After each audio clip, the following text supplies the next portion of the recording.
এক দুই তিন চার, হাঁচি না তুই গদি ছাড়। এক দুই তিন চার, হাঁচি না তুই গদি ছাড়। এবার একটু পয়েন্টে আসেন, ঠান্ডা মাথার পয়েন্টে আসেন যে ছাত্র আন্দোলন কেন সরকার পতনের আন্দোলনে গেল। এখন ছাত্র আন্দোলন, তারা বৈষম্য বিরোধী ছাত্র আন্দোলন যারা করে ছাত্ররা, তারা কি করছে, 9 দফা দাবি দিছে। 9 দফা দাবি দেওয়ার পর তারা কি করলো, সেটা মানলো না কোনোভাবে।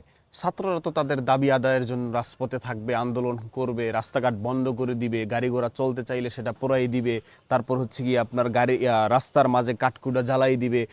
বিপ্লব যারা করে একদম তার সিরা মার্কা কিছু ছাত্র আছে না, তারা তো এটা করবে, কিন্তু তবুও তারা বলবে, তবুও তারা বলছে এবং তবুও তারা করে নাই যে আমরা জ্বালাও পোড়াও, আমরা কোনো গভর্নমেন্টের লস, মালিকানা জানমালের কোনো লস আমরা করি নাই। এই ছাত্র আন্দোলনের ভিতরে কিছু উগ্র, কিছু অন্য দল এটা ঢুকবে, এটা হবে, এটা স্বাভাবিক। অন্য দল ঢুকবে, মানে অন্য দলগুলোর ঢুকে এই কাজগুলো করবে, এটা এটা হয়ে আসছে, হবে, এটার ভিতরে কোনো কিছু বলার নাই।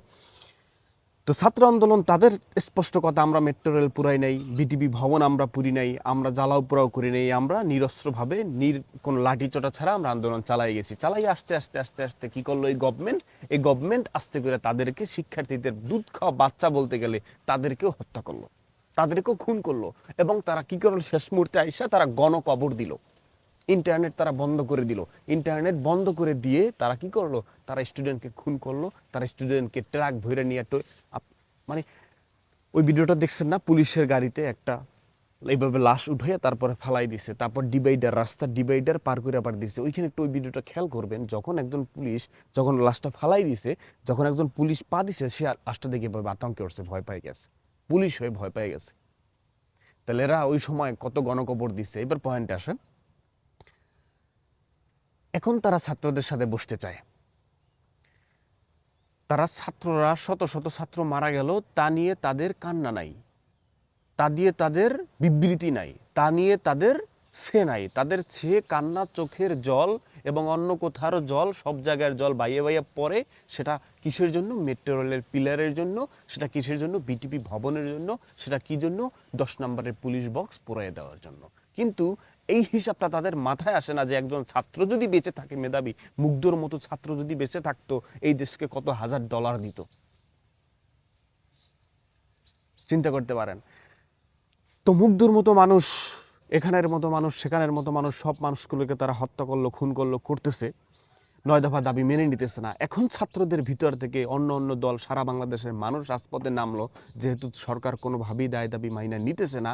এখন কি করলো, 9 দফা যেহেতু তোমরা মেনে নিবাই না, এখন কি করবা, কবি, সাহিত্যিক, চিন্তাশীল, তোমার সাধারণ মানুষ, লুঙ্গি পরা মানুষ, প্যান্ট পরা মানুষ, দাড়িওয়ালা মানুষ, দাড়ি চুল পাকা মানুষ, টিকটকাররা পর্যন্ত, যে আরোহী মিম, হ্যাঁ সম্ভবত আরোহী মিম, হ্যাঁ সম্ভবত না, আরোহী মিম মানুষ, সে টিকটক করে, সেই টিকটক বলেন, সেটা বলেন, যেটা বলেন, সর্বস্তরের মানুষ আজকে রাজপথে।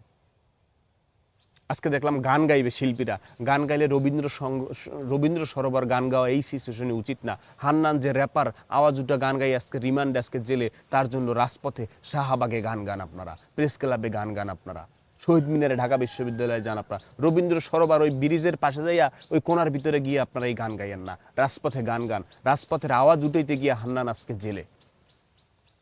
তো এইবার পয়েন্টে আসেন, ছাত্র আন্দোলন কেন সরকার পতনে গেল, 1 দফায় চলে গেল। কারণ লাস্ট কতগুলো চলে গেল, এখন আসছে গভর্নমেন্ট, এখন অপার দেয় গভর্নমেন্ট, তাদের সাথে বসতে চায়। এতদিন বাল ফালাইছে, এতদিন ছাত্রদের খোঁজ ছিল না, এতদিন যে লাশ পড়ে গেল, এতদিন তারা বলে হেলিকপ্টারে পানি পাঠানো হয়েছে, হেলিকপ্টার থেকে গুলি করানো হয়েছে, সেই ফুটেজ, সেই ভিডিও আছে। আজকে পুলিশ গুলি করে, সেই গুলির ভিতর থেকে পুলিশের শব্দ আসে হিন্দিতে। তা 1 দফায় যাবে না কেন? কোন কারণে 1 দফায় যাবে না, জাস্ট বুঝান যে এই কারণে 1 দফায় যাবে না। এই গভর্নমেন্ট আনসিলেক্টেড, এই গভর্নমেন্ট যখন হয়েছে, তারা কি ভোট নিয়ে হয়েছে? কখনো হয় না। আমি নিজ চোখে দেখছি, আমার এলাকার এমপি নৌকো মার্কার, তার চামচারা ঢুইকা সেলফি ডাইতেছে, আমি নিজ চোখে দেখছি, সেলফি ডাইতেছে, নৌকোর উপরে সেলফি ডাইতেছে। এটা কি আনসিলেক্টেড গভর্নমেন্ট? এই সরকারকে মানুষ চায় না, এবং এই সরকার থাকতেও পারবে না।